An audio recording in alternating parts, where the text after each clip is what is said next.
नमस्कार, मैं हाजिर हूँ सऊदी अरब के कुछ नए अपडेट के साथ। तो बने रहिए लगातार M24 के साथ। तो आज हम बात करेंगे, सऊदी ने 13 देशों में फंसे प्रवासियों के लिए नई सूचना जारी की। वीज़ा की वैलिडिटी को लेकर आया नया बयान। 13 प्रतिबंधित देशों से सीधे सऊदी में प्रवेश की अनुमति कुछ शर्तों के साथ। सऊदी अरब 30 सितंबर तक देगा इजाज़त। ITA पास वाले आ सकेंगे सऊदी अरब। तो चलिए जानते हैं विस्तार से। ऐसे में इन देशों में फंसे प्रवासियों की हालत का अंदाजा आप लगा सकते हैं। यात्री उड़ानों के संचालन के साथ साथ अपने वीज़ा के एक्सपायर होने की लेकर भी चिंतित हैं। लेकिन मिली जानकारी के अनुसार इस मामले में प्रवासियों को राहत मिल सकती है। वैधता को 30 सितंबर 2021 तक बढ़ाने का फैसला लिया गया है।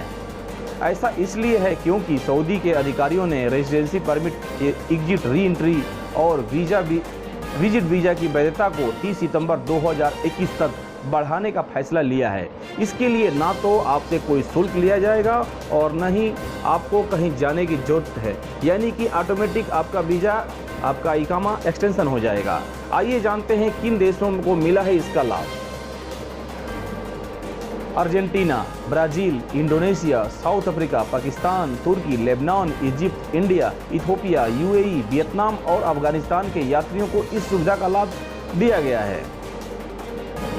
मक्का मदीना के मस्जिद में अब 12 और 12 वर्ष से अधिक उम्र के बच्चों को प्रवेश की अनुमति दी जा चुकी है। सऊदी में कोरोना वायरस की वैक्सीन का अभियान काफ़ी तेज़ी से चल रहा है। 12 या 12 वर्ष से अधिक उम्र के बच्चों को भी तेज़ी से कोरोना वायरस का वैक्सीन दिया जा रहा है। मक्का मदीना के मस्जिद में अब 12 और 12 वर्ष से अधिक उम्र के बच्चों को प्रवेश की अनुमति दी जा चुकी है। हालांकि इसके लिए कोरोना वायरस का भी खास ध्यान रखा गया है, यानी कि बच्चे को प्रवेश के लिए टीकाकृत होना जरूरी है। वैसे भी स्वास्थ्य मंत्रालय ने कहा है कि 12 से 18 वर्ष के 80% से ज़्यादा बच्चों को कोरोना वायरस वैक्सीन का टीका दिया जा चुका है। सऊदी अरब 30 सितंबर से देगा इजाज़त। ITA पास वाले आ सकेंगे वापस सऊदी में। सऊदी अरब में 30 सितंबर से नए यात्रा नियमों को मंजूरी दी गई है। नया नियम कई प्रकार से लोगों को यात्राओं की नई सहूलियत प्रदान करेगा। सऊदी अरब 30 सितंबर से इंटरनेशनल एयर ट्रांसपोर्ट एसोसिएशन के द्वारा जारी किए गए ट्रैवल पास को मंजूरी देगा और जिसके पास यह पास होगा उन्हें यात्रा करने की 30 सितंबर से सऊदी अरब की अनुमति होगी। अब तक 80 से ज़्यादा एयरलाइंस इस IATA पास को मंजूरी दे चुके हैं और कई देशों के लिए सुगमतापूर्वक यात्रा का संचालन कर रहे हैं। सऊदी अरब भी अब उन देशों के लिस्ट में शामिल हो गया है जो इसे मंजूरी देकर यात्राओं के ऊपर से प्रतिबंध समाप्त करेगा। हालांकि यह साफ नहीं किया गया है कि जो देश सऊदी अरब के ब्लैक लिस्ट में हैं उन्हें मंजूरी दी जाएगी या नहीं, लेकिन इस IATA पास को बारीकी से देखने के बाद पीछे के परिधि से यह पता चलता है कि यह पास किसी व्यक्ति को जारी किया जा सकता है जो पूर्ण रूप से वैक्सीनेटेड हो और वायरस से सुरक्षित हो। उम्मीद है कि यह सिस्टम के लगने के साथ ही लंबे समय से इंतजार कर रहे प्रवासी वर्ग सऊदी अरब का रुख कर पाएंगे।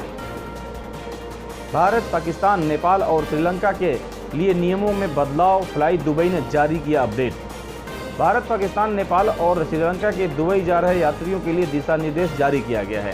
फ्लाई दुबई ने भारत, पाकिस्तान, नेपाल और श्रीलंका से दुबई जा रहे यात्रियों के दिशा निर्देश जारी किए हैं। एयरलाइंस ने बताया कि यह फैसला एयरपोर्ट पर अधिकारियों को सहूलियत के लिए लिया गया है। यात्रियों को प्रस्थान के 4 घंटे के अंदर रैपिड PCR टेस्ट कराना अनिवार्य है। बताते चले कि यात्रियों को प्रस्थान के 4 घंटे के अंदर रैपिड PCR टेस्ट कराना अनिवार्य था। यह नियम अभी भी लागू है, लेकिन समय सीमा को बढ़ा दिया गया है, यानी कि यात्री अब प्रस्थान के 4 घंटे के बजाय 6 घंटे के अंदर रैपिड PCR टेस्ट करा सकते हैं। यात्रियों के लिए यह नियम जरूरी हो गया है।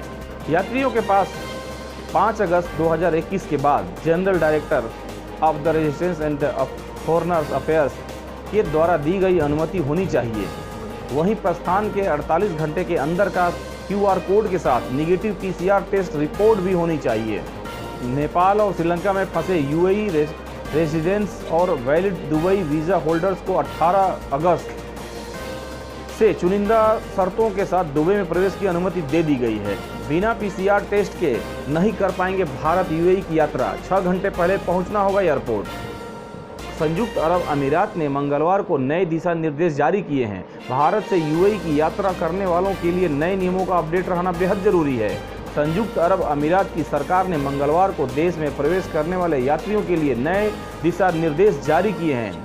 नए नियमों के साथ भारत, पाकिस्तान, नाइजीरिया, श्रीलंका और नेपाल के यात्रियों की यात्रा करने के लिए पीसीआर टेस्ट से गुजरना होगा। यह नियम आज से लागू हो गया है। यूएई ने यात्रियों से पीसीआर रैपिड टेस्ट से गुजरने के लिए उड़ान के लिए निर्धारित समय से 6 घंटे पहले एयरपोर्ट पर आने के लिए कहा है। यूएई ने 3 अगस्त को घोषणा की थी कि वह वर्तमान में भारत, पाकिस्तान, श्रीलंका, नेपाल, नाइजीरिया और युगांडा में रेजिडेंट वीजा धारकों को 5 अगस्त से देश में लौटने की अनुमति दिया था। इससे पहले यात्रियों को समय से 4 घंटे पहले एयरपोर्ट पर पहुंचने के लिए कहा गया था। यूएई सरकार की ओर से ये जारी नोटिफिकेशन में सभी एयरलाइंस से दिशा निर्देशों का पालन करने के लिए अपील की गई है। भारत और संयुक्त अरब अमीरात के बीच उड़ानों की शुरुआत होने के बाद से यात्रियों की संख्या लगातार बढ़ती जा रही है।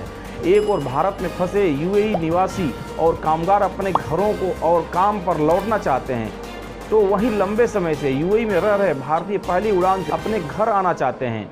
इनमें बड़ी संख्या उन प्रवासियों की भी है जो गर्मियों की छुट्टियां भारत में मनाना चाहते थे। उड़ानों के बारे में अनिश्चितताओं को लेकर उन्होंने अपनी यात्रा को स्थगित कर दिया था।